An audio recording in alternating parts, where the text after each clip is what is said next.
Faction గొడవలతో రగిలిపోవడానికి అది రాయలసీమ కాదు. గూండాయిజం చెలాయించడానికి అది నగరం పట్నం అంతకన్నా కానీ కాదు. కానీ తెలంగాణలోని ఆ పచ్చటి పల్లెలో 4 దశాబ్దాలుగా రక్తపు టేరులు పారుతూనే ఉన్నాయి. రోజులు మారుతున్నా, పార్టీలు నాయకులు మారుతున్నా అక్కడ ప్రతీకార దాడులు మాత్రం ఆగటం లేదు. గ్రామంలో రాజకీయ చైతన్యంతో పాటు రాక్షసత్వము రాజ్యమేలుతోంది. గ్రామం వదిలి వెళ్ళినా ప్రత్యర్థులు కక్షలు వేడటం లేదు. వెంటాడి వేటాడి అంతమొందిస్తున్నారు. పగపట్టిన వారి చేతుల్లో నుంచి తప్పించుకున్నా ప్రాణాలు దక్కటం లేదు.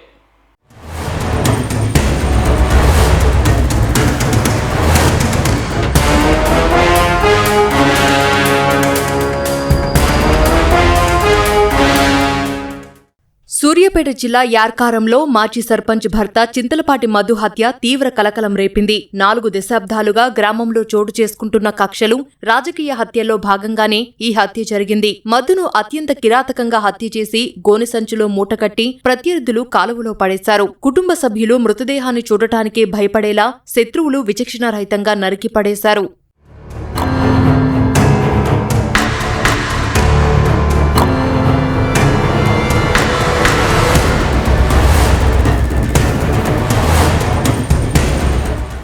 రాజకీయ చైతన్యానికి ప్రతీకగా నిలిచే యార్కారంలో 4 దశాబ్దాలుగా ప్రతీకార రాజకీయాలే రాజ్యమేలుతున్నాయి. పార్టీల మధ్య వర్గపోరు పచ్చగడ్డి వేస్తే భగ్గుమంటుంది. యార్కారానికి చెందిన చింతలపాటి మధు భార్య మౌనిక బీఆర్ఎస్ పార్టీ నుంచి గ్రామ సర్పంచ్గా గెలవగా ఇటీవలే పదవీకాలం ముగిసింది.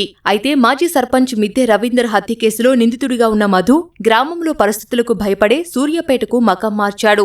భార్య, 2 బిడ్డలతో కలిసి అక్కడే ఉంటున్నాడు. అయితే ఇంటి నుంచి బయటకు వెళ్లిన మధు తిరిగి రాకపోవడంతో మౌనిక పోలీసులను ఆశ్రయించింది. వారు తీవ్రంగా గాలించగా యార్కారంలో అతని మృతదేహం కాలవలో లభ్యమైంది. ప్రత్యర్థులు కిరాతకంగా చంపి గోనె సంచిలో కుక్కి కాలవలో పడేసినట్లు తెలుస్తోంది. ప్రతీకారంతో రవీందర్ వర్గీయులే తన భర్తను చంపారని మౌనిక ఆరోపించింది. మేము సర్పంచ్ అయిన తర్వాతనే ఒంటెద్దు వెంకన్న మర్డర్ అయ్యిండు. మర్డర్ అయిన తర్వాత ఇంకా కొద్దిగా పగలు ఎక్కువ అయినాయి. ఇందుకని ఒక్కరిని తీస్తే ఊరుకు ఎవరు ఉండరు, అంత ఊరిని మనమే ఏలొచ్చు అన్నట్టు వాళ్ళు ప్లాన్ వేసుకున్నారు. అప్పుడు పాత కక్షలు, మిద్దె రవీందర్ చనిపోయిన పాత కక్షలు, నా భర్త కాళ్ళ కాడ వాళ్ళని పెట్టానే, నాకు చిన్న పిల్లలు. యార్కారంలో 1985లో మొదలైన హత్య రాజకీయాల్లో ఇప్పటి వరకు 8 మంది బలయ్యారు. 1985లో తెలుగుదేశం పార్టీ మండల అధ్యక్షుడు యలగందుల సిద్దయ్య హత్యతో ఈ హత్య రాజకీయాలు మొదలయ్యాయి. దీనికి ప్రతీకారంగా సిద్దయ్య కుమారుడు అజయ్ 1986లో జిల్లా కాంగ్రెస్ నాయకుడు చింతలపాటి ఈదయ్యను హత్య చేశాడు.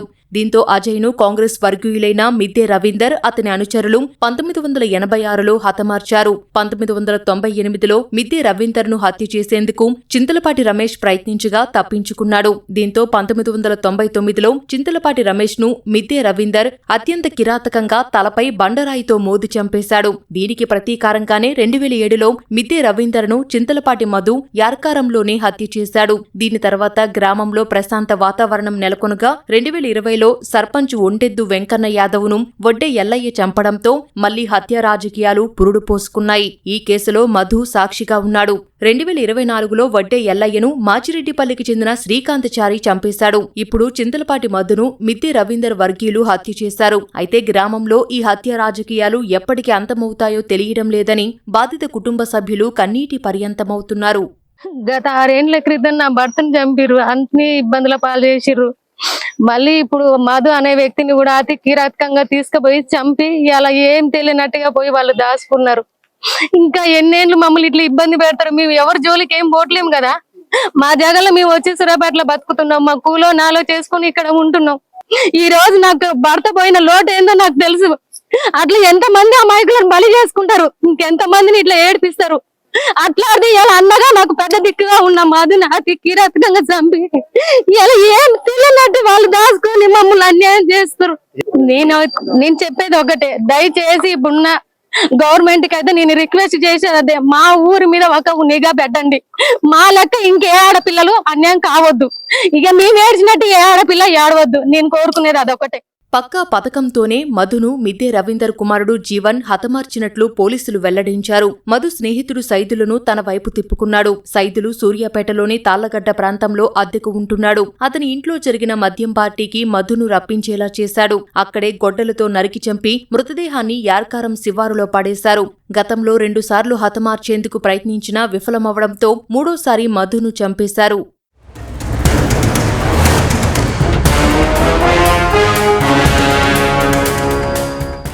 2007 సంవత్సరంలో ఎర్కారం గ్రామానికి సంబంధించినటువంటి మాజీ సర్పంచ్ మిద్దె రవీందర్ యొక్క హత్యలో ఈ యొక్క చింతలపాటి మధు ప్రధాన నిందితుడిగా ఉన్నాడు.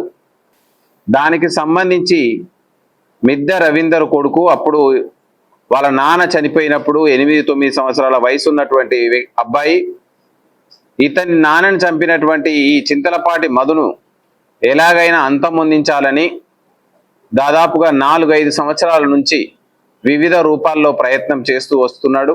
అతనికి కొంత సమీప బంధువులుగా ఉన్న చింత సైదులు, అదేవిధంగా ప్రసాద్ అనే వాళ్ళ యొక్క ఆశ్రయం తీసుకొని ఎలాగైనా చింతలపాటి మధును అంతమొందించాలనేటువంటి ప్రణాళికలు గత కొన్ని సంవత్సరాలుగా చేస్తూనే వస్తున్నాడు. ఆనందు మరియు మిద్దె జీవన్ నడుచుకుంటూ వచ్చి ఈ యొక్క మత్తులో ఉండి టీవీ చూస్తున్నటువంటి చింతలపాటి మధు ఏకాఏకిన చింతా సైదులు దెబ్బ వేయగానే వీళ్ళు ముందుగానే తెచ్చుకున్నటువంటి మటన్ కొట్టే కత్తితోటి దెబ్బ వేయగానే అదే కత్తిని తీసుకొని మిద్దె జీవన్ తన యొక్క కసినంతా తీరేటట్టు వాళ్ళ నాన్నని చంపినటువంటి పగని తీర్చుకునేటట్టు అతను విచక్షణారహితంగా ముఖం పైన భుజం పైన దాడి చేయడం ఇవన్నీ అతి కొద్ది క్షణాల్లోనే జరిగిపోవడం జరిగింది. ఈ యొక్క దాడిలో తీవ్రంగా గాయపడి అక్కడికే చింతలపాటి మధు చనిపోవడం జరిగింది.